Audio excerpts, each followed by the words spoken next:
Zdravím vás u svého prvního tutoriálu a chci vám ukázat, jak si zrychlit počítač. Tak jdeme na to.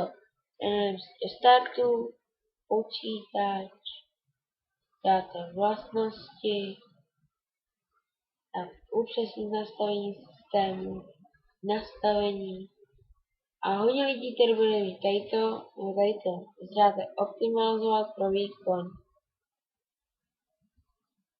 A dáte off, ne, dáte použít.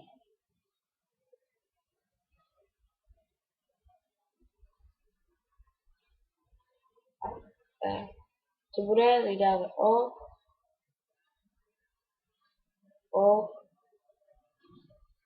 a ještě nejsem omlouvám, nastavení, upřesnit, změnit. Tady budete mít nějakou danou hodnotu. No tak vy si tady tu hodnotu, doporučená hodnota. Vy si ji přepíšete sem a vynásobíte ji 2 a napíšete ji sem. Dáte nastavit, přiškujete to. A v příštím tutoriálu bych vám chtěl ukázat, jak si vyčistit počítač. Tak čau.